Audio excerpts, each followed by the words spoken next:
Good evening, everyone. Good evening. The sound system sounds much better, right? You can actually hear ourselves? Wow, good. Good evening. This is a regular meeting of the Council of the Township of Montclair. Notice of this meeting has been provided to the Montclair Times, the Herald News, and the Star Ledger.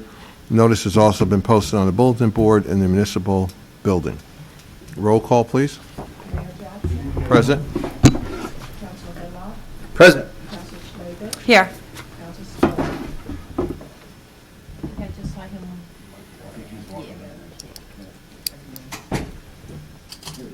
Okay. Pledge of Allegiance. I pledge allegiance to the flag of the United States of America and to the republic for which it stands, one nation, under God, indivisible, with liberty and justice for all.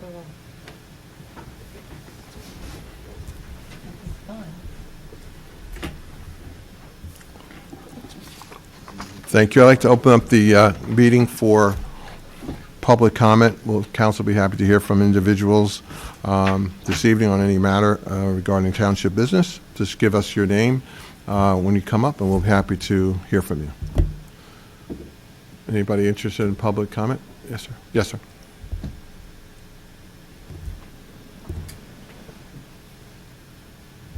Good evening. Good evening. My name is John Lopanos. I live at 1850 Street, Montclair. I wanted to ask a question. Me and my neighbors this past week, got what they call violations of the sidewalk ordinance, I guess it is, repairing the sidewalk. I had no problem repairing the sidewalk, although it's going to cost me some money to repair it. My problem is, what I would like to know, is this a, oh, okay. Is this a town-wide enforcement, or is this a selected enforcement? Because I look around in other neighborhoods, and I see, I got to be honest with you, some neighborhoods worse than ours. And so this is what I would like to know. I can speak to that, Mayor. It's not a selective enforcement issue. It is a town-wide enforcement issue by our code enforcement office. They systematically review and analyze when they are either called to a block or if a complaint is made.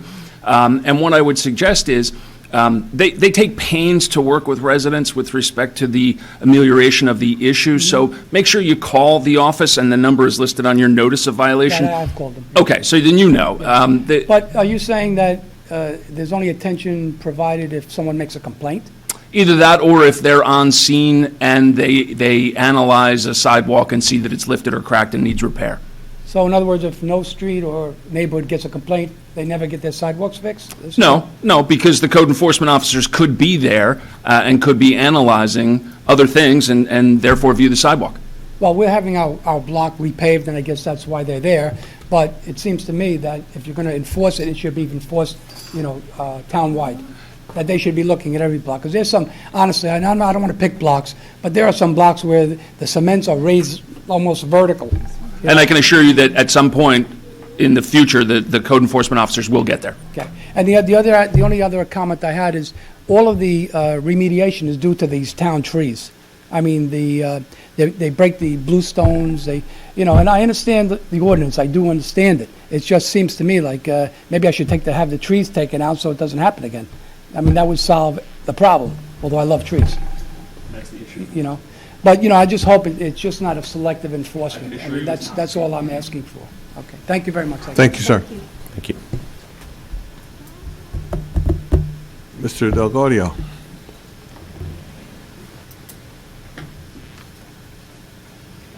Good evening, Council. Frank Delgaudio. I'm the Municipal Liaison in Montclair from Essex County. Just some events coming up, announcements, and an update on Watchung Avenue. I know last time I was before you, I said after the 4th of July, Watchung Avenue would be milled and paved.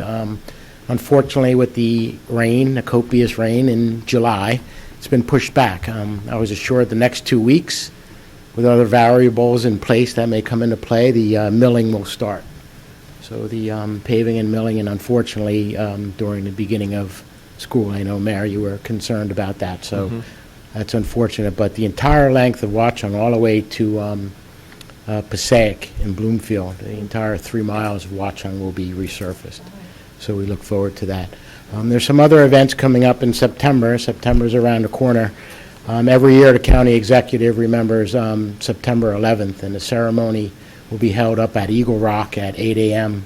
on September 11th, and I'll leave the flyers with the clerk. I know a mailer will also go out to all of the members of the council, and any of members of the public are more than welcome. It's a large ceremony with a lot of dignitaries that are there, and the county exec will do this as long as he's in office. We'll remember September 11th, so, and all of those that we have lost on that day. Also, the tire recycling and paper shredding day. I know the town does paper shredding, but there's a tire recycling day that's annual. That's on September 14th at the Fleet Maintenance Building at 99 West Bradford. That'll be from 9 a.m. to 1 p.m. You could also bring as much paper you want to recycle that day. It's recycled right there in front of anybody who wants to participate that day.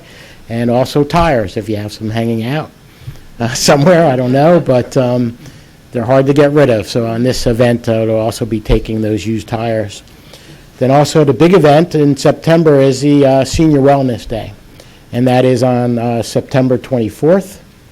That's at the Cody Arena in West Orange. It's an all-day event. It starts at 10 a.m. to 2 p.m. There's numerous vendors there for our seniors to take part. A lot of the senior centers send buses, and there's over 3,000 attendees there. So lunch is provided, and anyone who wants to come out, this is more for the public, and of course everyone on the council is more than welcome to come. It's quite an event, and those are the September events, and I'll leave this with the clerk. Thank you, Frank. Anyone else for public comment? Yes, sir.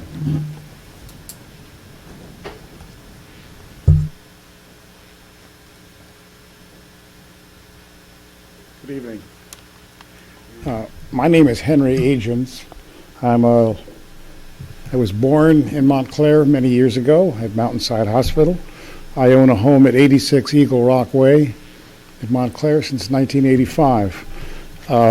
So I know Montclair. Can I ask the members that are here, I'm sorry the whole council isn't here, I'm just interested in how many of you go to your kitchen and go to the sink and turn on the water, put it on cold, let it run maybe for 10 seconds or so, take a nice, good, healthy glass of water, and then drink it all down. Do it several times a day. Do you all do that? I would say several times a day, but Mm. You drink right from the tap? You don't have it filtered? Well, that's hard to believe, because most people I talk to tell me that they either have bottled water or they have their water filtered through their refrigerator or through a Brita system or something like that. I became interested in the water because I used to think Montclair town water was delicious years ago. About 4 years ago, I began noticing a distinct chlorine smell and taste in the water. And I've inquired about it to Mr. Abscarni, who's the director of the Water Bureau. And he assures me everything is fine, but I don't like the taste of the water. And some other people that I've talked to don't like it either. There's a distinct odor, and I think it's increased. It's basically like drinking your swimming pool, in my estimation. Now, did everybody receive this little item here? Did you read it? Does it concern you?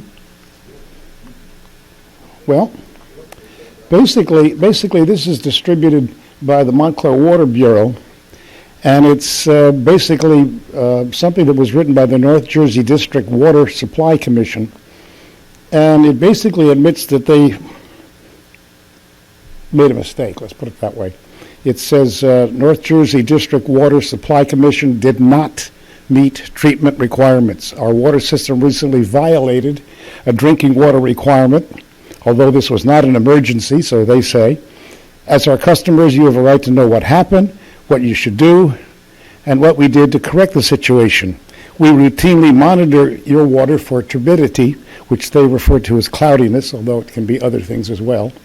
The word is turbidity. This tells us whether we are effectively filtering the water supply.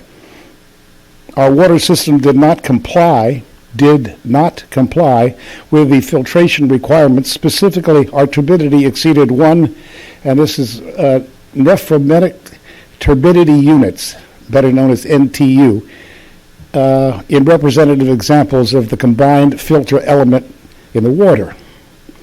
The combined filter element is the water leaving all the filters in the treatment plant. North Jersey District Water Supply Commission operates a conventional surface water treatment plant in Wanacue, New Jersey. The commission routinely monitors the CFE as required by the National Primary Drinking Water Regulations. On May the 4th, 2019, the turbidity in the reservoir, which feeds our treatment plant, rose rapidly. It is theorized, again, the word is theorized, that high suspended solids, an algae bloom, and a rain event caused the turbidity exceedance. Due to the increased turbidity entering our treatment plant, the CFE turbidity exceeded 1 NTU. From May the 4th until May the 5th, the North Jersey Water Supply Commission's highest sample result was therefore 2.45, which has exceeded it. Now, then they say, what should you do? This is the confusing part for me. There is nothing you need to do, they say. You do not need to boil your water or take any other action.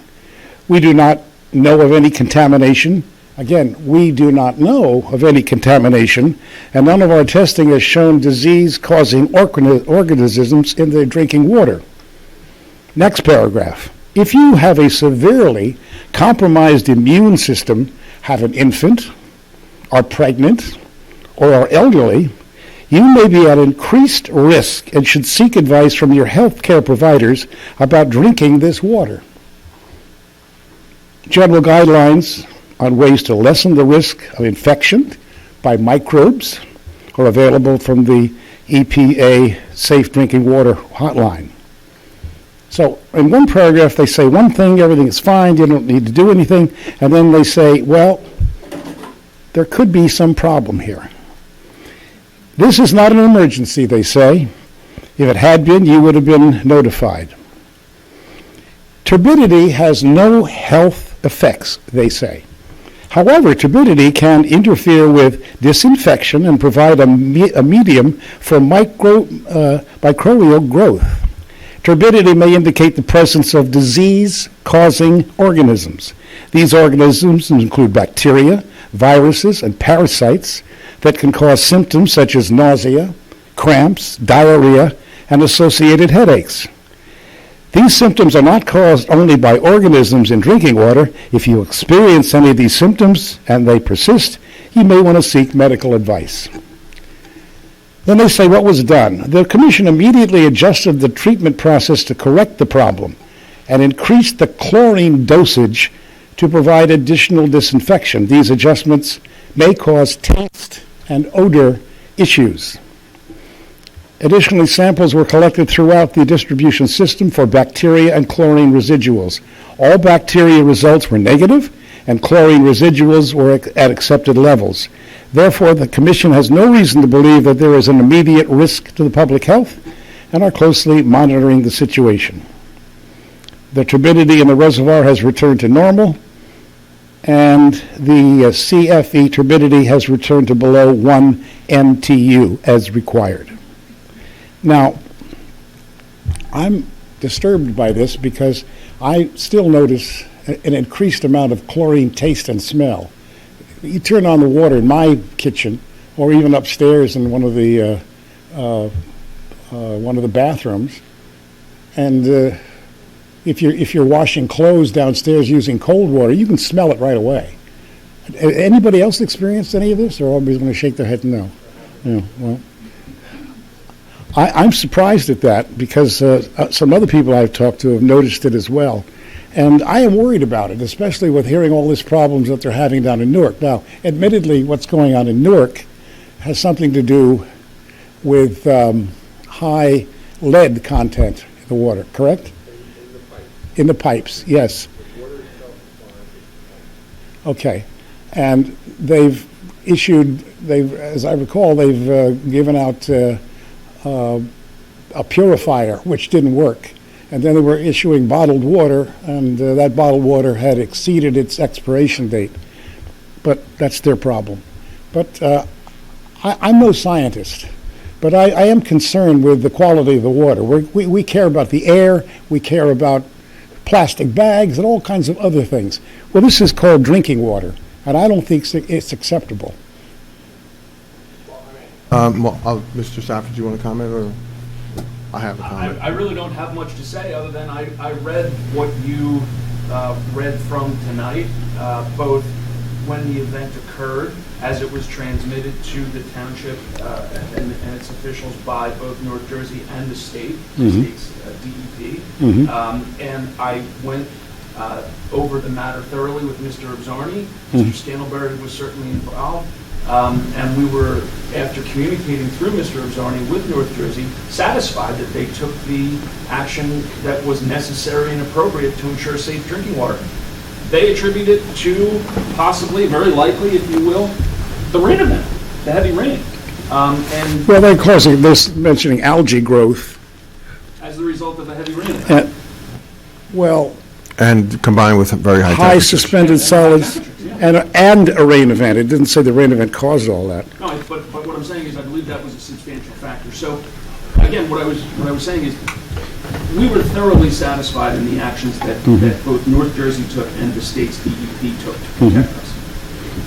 Well, I still have great questions about it. Mr. Scantlebury and I had a rather testy conversation some time ago, and I apologized to Brian some time ago about that, but I am still concerned about the quality of the water. To me, there is a distinct chlorine smell and taste, and why they have to dump all that chlorine in there tells me that there's something not right. The water does not taste good. And Montclair being the elitist town it is, most people are drinking bottled water, or they're filtering their water, either through the refrigerator or through some other Brita system. I can tell you that I drink the water here almost every day in this building out of the water cooler, meaning the water fountain. I don't taste chlorine as recently as Well, this. and it's not filtered? Not to my knowledge. Yeah, okay. Yeah, I take medication every morning, and vitamins. So do I. Yeah, I take loads of right codes, you know. right out of my sink, yeah. I've I don't. never- I use the water from the refrigerator, Yeah, and that gets rid of the chlorine. yeah. But I am concerned about it. I don't mean to be an alarmist. I read this thing, and it seems to be very contradictory in several areas. Thank you. Thank you. Thank you. Thank you. Anyone else for public comment? Please.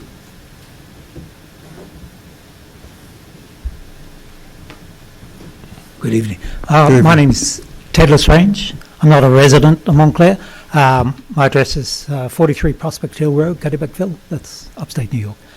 This is way off topic, if that's okay. Okay.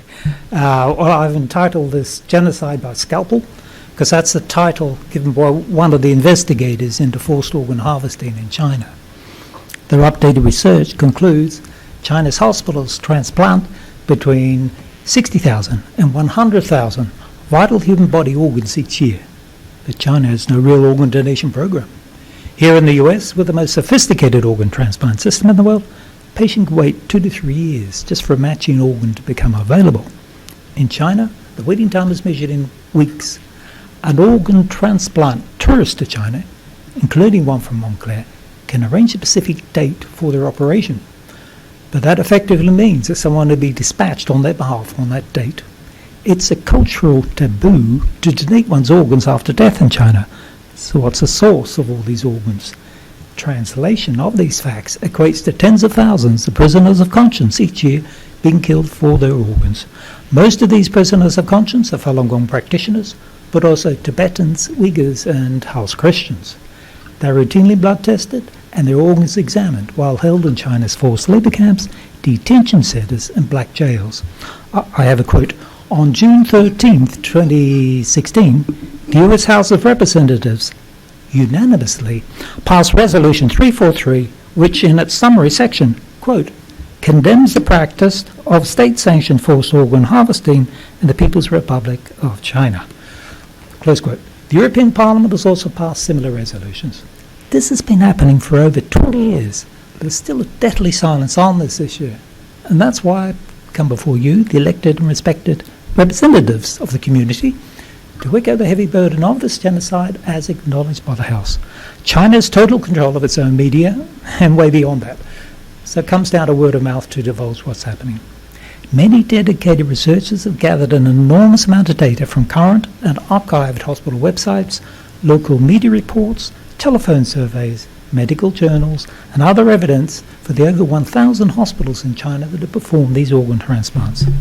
Some books are now being written and documentaries have been produced with more comprehensive information, so I brought along this package of materials for you and a proclamation request. Thank you very much. Thank you, sir. Thank you.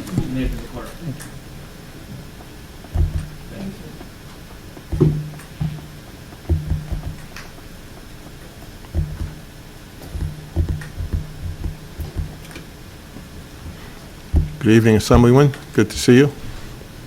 Good evening, Mayor and distinguished members of the Town Council. Good evening. I hope you're all having a healthy and happy summer. It's hard to believe it's glided by so fast. But I'm here for a very special occasion. I think we all know that in our midst we're losing one of Montclair's finest public safety individuals who is kind of moving on to a continued career in public service. I've known Deputy Chief Tracy Frazzano for a number of years. As we all remember, she comes from a family of public safety professionals. I kind of passed her biography along to people in my legislative office to try to put something together. And as you can see, this resolution has got fine print on it. What does that tell me, and probably tells a lot of people, is that there's an awful lot to write about Tracy, starting with her roots here in Montclair, her service at a young age, becoming a member of the police department in 1995, and of course doing everything right along the way. A distinguished graduate of the FBI Academy, constantly giving back to so many worthwhile civic and community organizations, or distinguished leadership in the police department. It's like I said, mixed blessings here. In other words, on one hand, and I think I share this with many of the people assembled here tonight and people throughout the community, we're sorry to see her go, but then at the same time, we don't want to hold her back as far as an opportunity that you get sometimes in life that you have to, they say, carpe diem, seize the moment, I guess it is. And to Deputy Chief Frazzano, we want to wish her the very best, and I know that many of the members of the council will probably join in additional comments, but I'd like to invite her up at this time to make this presentation on behalf of the New Jersey General Assembly. It was signed by our Speaker, Craig Coughlin, and attested to by the clerk to the General Assembly. But as I mentioned, there's a whole series of accolades just reciting history and wishing her the very best as far as her future is concerned. And we wanted to stay close to Montclair. And of course, when we go to Marco Island, I know we're going to have a warm welcome down there and get all the amenities and welcomes that we'd all like to see. So, Tracy, I just want to make this presentation. I'm going to spare the audience of reading the whole proclamation, but I'm sure you can take an opportunity when you look at it, later in the evening, about all of the things that you've accomplished. And you're still a young woman and have many more years ahead of you in law enforcement. And all I can say is thank you, thank you, thank you. And that's not even adequate enough to see an individual who's really brought credit to the Township of Montclair. I think all of us have prided ourselves on the great police department we've had over the years, and one of the reasons we have that, we have one of our crown jewels here, and Deputy Chief Tracy Frazzano. Tracy, we wish you the very best, okay? Okay? I'd like to nominate Mary Paul, you can take that?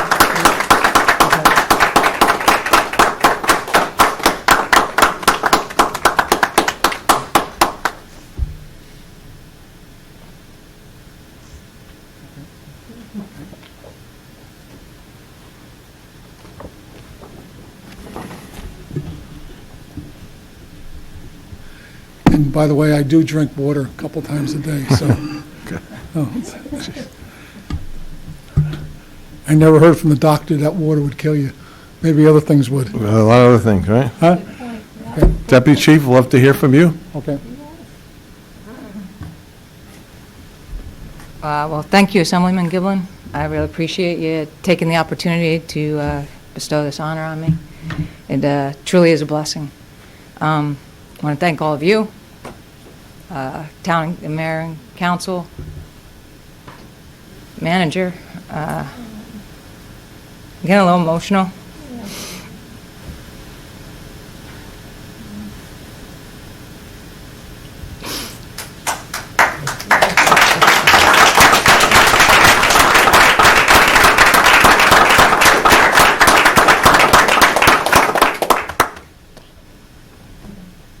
It's hard to walk away. It's bittersweet. But I just want to say thank you to all of you and to the police department.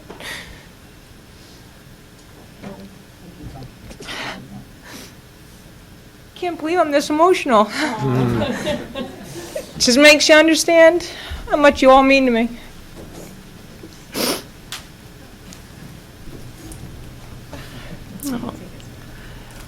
Can't even do this right. No, I'm good.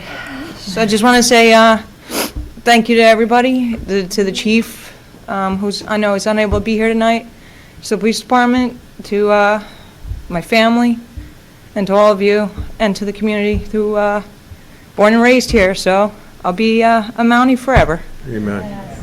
Thank you again. Thank you, Deputy Chief. Thank you. Congratulations.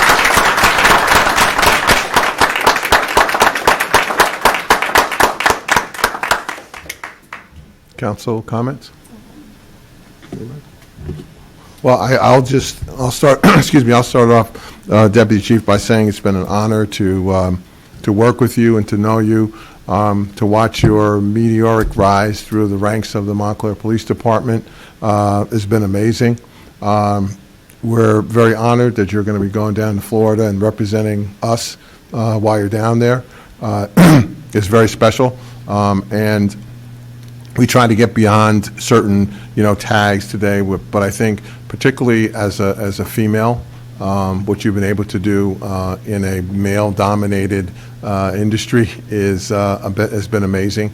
It makes it even more your story even more compelling.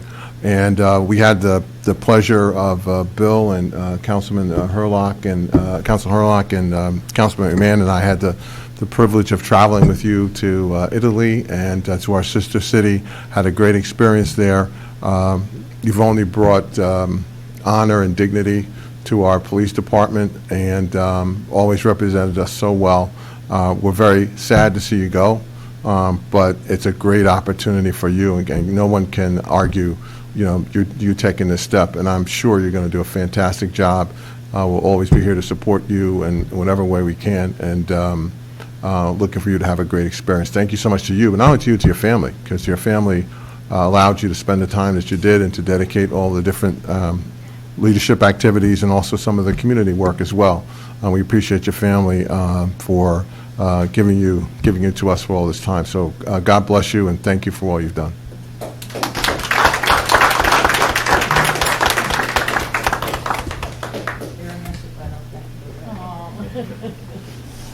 Very sorry about my emotional breakdown. All right. You're a human being. God bless you. Thanks, Tracy. Thanks, Deputy Chief. Good luck.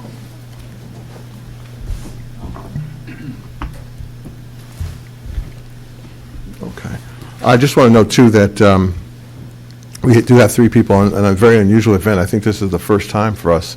We've only had 4. But 2 of our members are on vacation, out of town on vacation. and another member is under the weather, so hence our 4 people today, but we will do our best to carry on. Any other public comment this evening? Okay, I will close the public comment period. There have been presented to us the minutes of July 23rd, 2019, and August 6th, 2019. Are there any additions or corrections? I will move them. Second. All in favor? Aye. We also have 2 proclamations this evening, one for the Montclair Jazz Festival and one declaring August 31st, 2019 as International Overdose Awareness Day. Is anyone here for either of those proclamations? Then I will move them both. Is there a second? Second. All in favor? Aye. And Mr. Mayor, I just want to note, too, it was a great event at the Jazz Festival. Certainly, the weather was a little better this year. Even than a few years prior when it was so hot. I know that we were all out there, I'm sure everyone was, too, how warm it was a few of those times, but it couldn't have been better this time. Wonderful turnout, wonderful breeze. I think really also a testament, as we just recognized, our police force. I know a lot of other county help was offered as well in terms of safety, and which is much appreciated, and I thank our officers and first responders for being there, making sure everyone was safe, but also really seeing everyone come out. It was a wonderful turnout, wonderful event, great opportunity with the kids and families, so just really another testament to what makes Montclair so special, and I know we're all so proud of that, so I just wanted to note that, Mayor, and seeing my colleagues and you there, it was really special and a really great day. Indeed. Thank you, Councilman. Okay, Madam Clerk. May I wish to report that the ordinance has been published and posted, and copies have been made available to the public as required by law. Thank you. And the ordinance, first one? The first ordinance is an ordinance to amend Montclair Code 227, vehicles and traffic to include a multi-way stopping section at Central Ave Brunswick Road. Thank you. Is anyone present wishing to comment on this ordinance? Seeing no one, I'll close the public hearing. Council? Roll call? Councilor Hurlock? Yes. Councilor Schlager? Yes. Councilor Spiller? Yes. Mayor Jackson? Yes.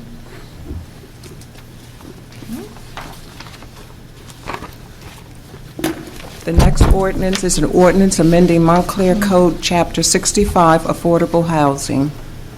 Is anyone present wishing to address this ordinance?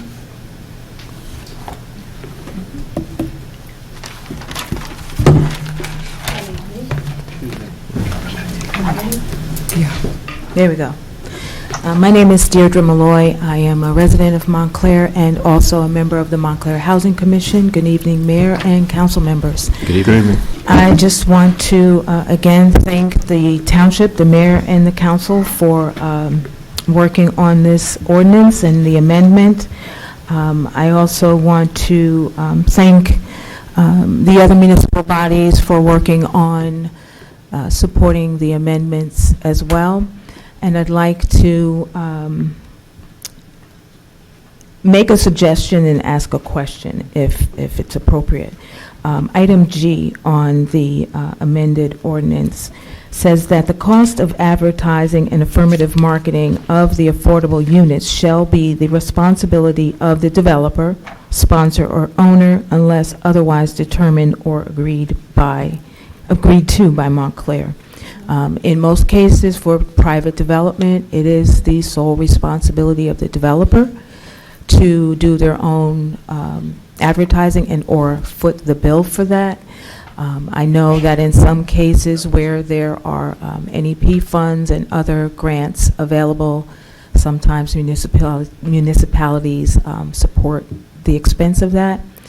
I'd like to see private developers foot that bill, especially when there aren't any subsidies. And I assume that they're going to work with the Planning Department and CGP&H, which is Community Grants Planning and Housing, the Affordable Housing Administrator for the township, in order to get that done. I'm speaking from having the experience of doing this for one of the nonprofits here in town and managing that process. So I know intimately how it should work, and I just wanted to make that recommendation with regard to private development. Also, with regard to just the marketing timeframe, I don't know when the vestry and the project over on Seymour or others are slated to roll out, but I would recommend to, and I know that CGP&H has been doing this for years and they're really on top of this, but I would recommend to the developers to really work closely with the municipality on that because it is a very arduous process. The other thing I wanted to speak to is with regard to item E. I'm sorry, I don't have my glasses on.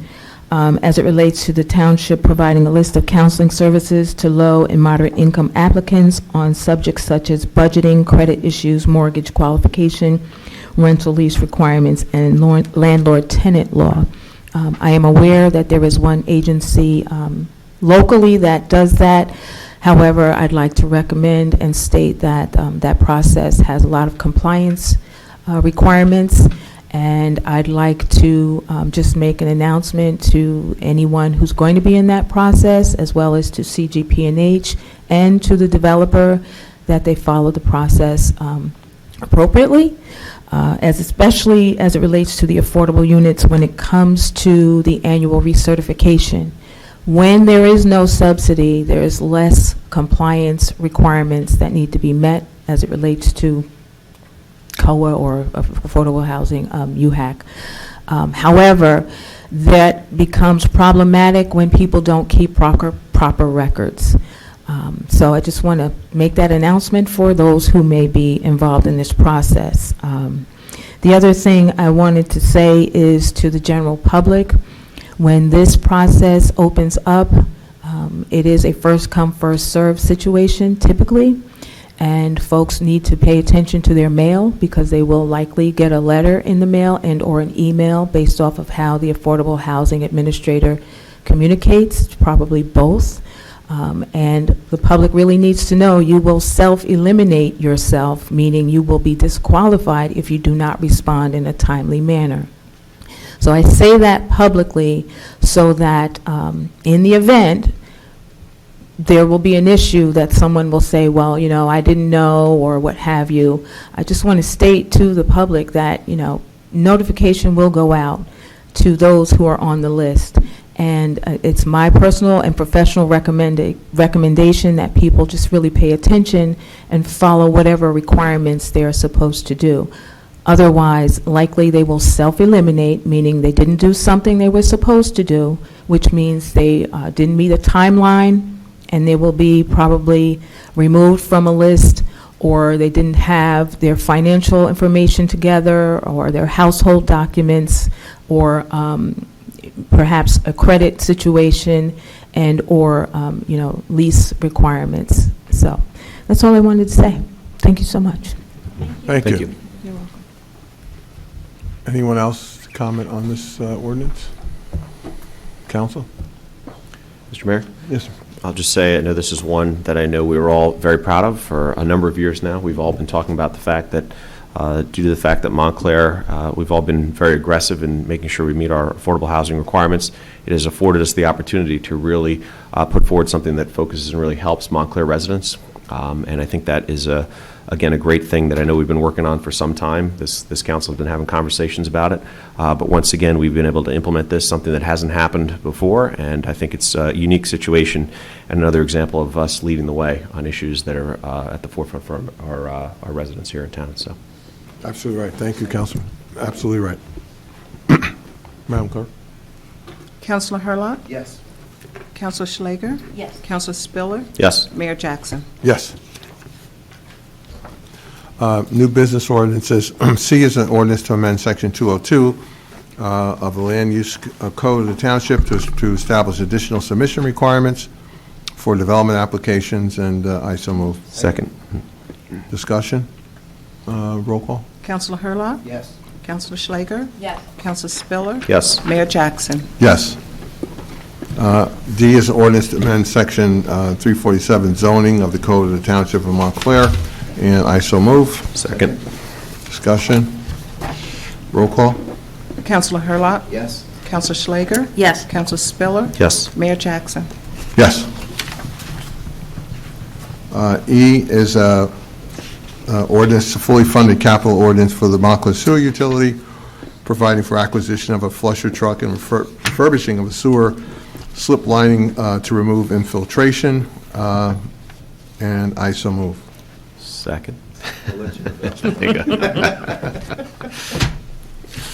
Just again, to reiterate, this is another fully funded capital ordinance, meaning that we are not going out for debt. This is being paid for by the cash that the utility has. And I think, if I'm not mistaken, I believe after this year, all short-term debt, I believe, of the utility will be gone. So, well on its way to being in a great financial footing. So, again, we're spending things and buying equipment that's much needed for the sewer utility, but not going out for debt to do it. So we're working our way to a pay-as-we-go basis, which is fantastic. Roll call? Counselor Hurlock? Yes. Counselor Schlager? Yes. Counselor Spiller? Yes. Mayor Jackson? Yes. F is an ordinance authorizing and regulating valet parking services in the Township of Montclair, and I so move. Second. Discussion? Roll call? Counselor Hurlock? Excuse me. Counselor Schlager? Yes. Counselor Spiller? Yes. Mayor Jackson? Yes. We have some items on the consent agenda, items 1 through 10, and item 8 has been withdrawn. Does anyone have a reason to remove any of these items from the consent agenda? No. And then I will so move. Second. Madam Clerk? Counselor Hurlock? Yes. Counselor Schlager? Yes. Counselor Spiller? Yes. Mayor Jackson? Yes.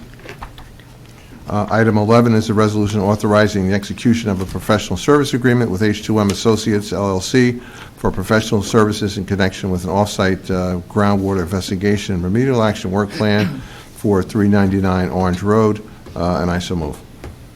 Second. Discussion? Roll call? Counselor Hurlock? Yes. Counselor Schlager? Yes. Counselor Spiller? Yes. Mayor Jackson? Yes. Councilor Slager? Yes, thank you, Mayor. Whereas invoices against the Township of Montclair in favor of the following persons for the amounts set opposite their respective names have been received, duly audited, and found correct. Therefore, be it resolved by the Council of the Township of Montclair in the County of Essex that said invoices be, and they are hereby ordered paid, and that checks be drawn by the Finance Department to the order of such persons for the amounts respectively and hereinafter stated on computer printout attached hereto and made a part hereof. This bill list is dated August 20th, 2019, for the amount of $1,738,674.69, and I so move. Second. Discussion? Roll call? Counselor Hurlock? Yes. Counselor Schlager? Yes. Counselor Spiller? Yes. Mayor Jackson? Yes. Comments, council? Mrs. Gilbert? Mr. Zach? Thank you, Mayor. I have two things. They're quite important. Our Montclair Police Department's Montclair Sentinels 1687 will host their 12th annual free school supply event on Sunday, August 25th from 1 until 5 at the Wally Choice Community Center. They prefer pre-registration to participate. So information, including a link to pre-register, is on our website. And there's also information on our website page for this event to make a donation. And secondly, for me, our health department, partnering with Hackensack Meridian Health Mountainside Medical Center, will offer free skin cancer screenings on Monday, September 9 from 11:30 a.m. until 1:30 p.m. at our Pine Street Fire Department Headquarters building. More information on these two programs, as well as many others, is available on our website. Thank you, sir. Thank you. Clerk? No comment. Council?